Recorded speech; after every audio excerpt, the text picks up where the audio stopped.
Welcome back. It's Honda time, and yes, I bought a bloody manual.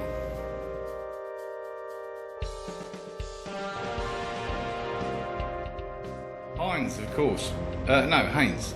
Haynes, not 57 varieties. Just the one variety is enough to deal with. Part 1 of the new front end arrived, and it's in pretty good nick. I mean, obviously it's going to need a coat of paint, but the discs aren't bad, and yeah. So I'm not going to tackle that yet because there's no need whatsoever. But I shall be coming back to it later. Welcome back to the Honda CB750. And I got an idea for this, just because I bought a shitload of paint a while back, and it might give it a really cool look. So I'm going to clean it up, get the discs off, clean the wheel up, and then give it a slight sanding down, only a slight one, because I'm kind of going for that patina look, but with a twist, and we'll see. We'll see what happens, and if it's rubbish, then it's rubbish, and there we go. Anyway, we have a long, slightly wide, flat eBay box, so we know what's in there, don't we? Yes, more of the front end. There they are, pretty much as described. They're actually in pretty good nick, you know, they're a little bit dirty. The seals look alright. They said they recommended replacing them, but I think they're just covering their butt. Paint as described, yeah, nice job. But yeah, pretty good, lovely. Even got 18 bucks worth of sticker on the top. And even the bearings don't look bad, although I don't think I'm using them. I think that's what the adapter kit is, to fit the narrower gap there. I think we'll find out when the bearings are. A vast improvement, I think you'll agree. Tedious, same story as on the R6. These bolts that hold the discs in are just rock solid. Snapped the converter, which I was using on here, and that's made no difference whatsoever. Unbelievable, unbelievable. And I want to hack these out like I did the other ones. Ridiculous. This stuff drives me up the wall. And so it continues. The special adapting bearings for the CB750 have arrived today, so they will replace what's in there already, and in acceptance of the forks, and then the wheel. Yes, so that's good. And in this box, I think we have the rear sets. Yeah, the rear sets for the Honda, which we're going to I'm going to do some fiddling around on the Suzuki as well, actually, and just see if there's any way these might fit that before I put them back in their box, honestly, because I'm not going to put them on the Honda just yet, because I think we've got a way to go before we need to worry about foot pegs, although I might see if they fit. I mean, honestly, they're kind of a last minute thing rather than a first stage thing. I just got excited because I found them. And of course, if they do fit the Suzuki, I will need them for that. Quite sharpish, so good to have them on hand. So I just want to show you the scope of what these guys have got available in terms of fault conversions, right? So you key in your the model that you are converting, and then it gives you all these options. It's just ridiculous. So this is the place to go for anything. Yeah, so BMW, Honda, forks, and of course we chose something way down. You get the general idea.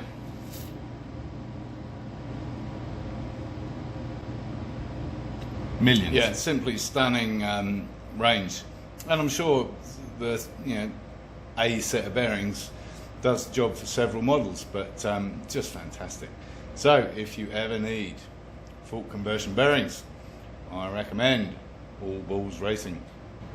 Well, I'll have to check, but here's why these won't work on the Suzuki, because I'm assuming that fits onto the brake lever fitting, and then the foot peg literally comes out from that too, I think. I'll have to refer. And yeah, kickstart's going to get in the way anyway, and this goes away completely, so that's kind of cool. And on the Suzuki that won't work because basically there's a massive shaft for the brake pedal, but as you can see, I mean, it would just be up against this. It would be, I think it would be too tight, so it just wouldn't kind of work, right? Needs to be there at least.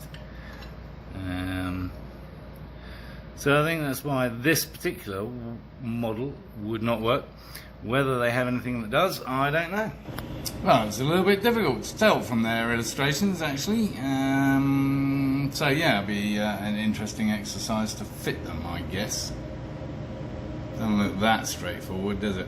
No.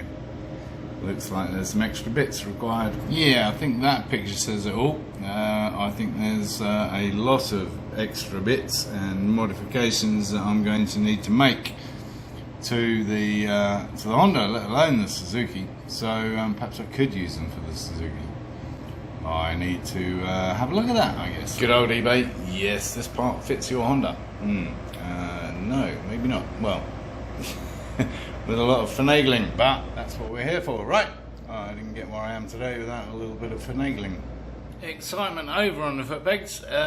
Yeah, I mean, so many other modifications required to make them work, and yeah, they're quite a nice part, but I paid more for the ones on the MV, the rear sets on them, but they just bolted in and worked. And this, I mean, there's welding, there's all sorts, so I might as well just do my own bloody thing. So, back to the drawing board. I told you this Honda was going to be a long project.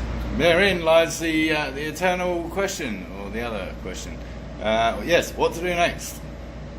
There's a lot of choices. So focusing on the Honda, I would like to start swapping out these front forks, actually. That's what I'd really like to do. But that means swapping front wheel, and that means sorting that out, and that means getting those studs off, and I might not do that. But it also means getting a tyre on the wheel, and that's a bit premature. And the alternative is that wheel might fit on the axle on the forks, which are over here. Although I doubt it, because they look as though they're a little bit thicker on the axle. So that axle might fit through the forks. So given that it's only going to be wobbling around the garage, I might do the forks anyway, out of synchronization with the wheel.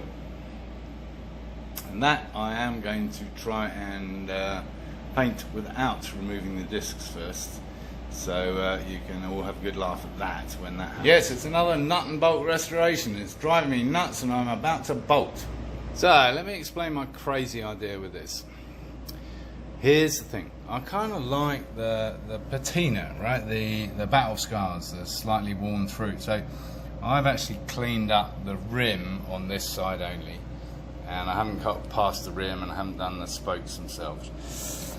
But just with like an 800 sandpaper. So it still needs a little bit of work. Yeah, here. Well, actually, no, that doesn't. It's beautifully smooth. And this is the point. Because I bought, and I don't know why, but I bought a ton of this stuff. It was for the Augusta, and I realised that it's not like an opaque paint, it's kind of translucent, and that was disappointing at the time. But I'm thinking, and it's an experiment, so bear with me, you know, but I'm thinking a gentle coat of that or two around this rim to kind of show through some of the gold, show through some of the silver, and I may take more of the gold off to give it more of an effect. And I'm just going to try it because I can, and you know, if it all goes horribly wrong and it looks a bit shit, then alright, I'll sand the whole thing down again and do it properly. Not properly, but differently. Yeah? So that's where I'm going with this, and it'll be kind of interesting as to whether it turns out okay or not. I have it in my head what I think it's going to look like, and if it doesn't look like that, then that's no good to me. And if you don't like it and I do, that's fine by me too. Need to experiment. Well, of course, I couldn't resist testing the theory, and yeah, I think that's going to look pretty cool. I like the tonal differences, and that's just like literally one dusting coat. Still wet. I can smell it. Not sure how I'm going to get in there, but we'll come to that when we get to it. Hurdle at a time. So it's not the cold light of day, but you can kind of see what I'm driving at. So the gold kind of shows through. I'm using a flashlight. Torch. But that's kind of where I want to get to with it. That's already running. So, and I literally just tiny little coat. So I'm going to sand all that off again, obviously, but I think it's worth pursuing because it's the kind of effect over there that I want to get, right? Just a little bit of gold showing through the blue, with any little nicks and whatever, but it's actually smooth. So that's kind of what I'm going for. I like it. I think that's quite enough exploration for one day, so I'm calling it a day. As usual, thanks for watching. Please subscribe and do encourage others to watch my lunacy.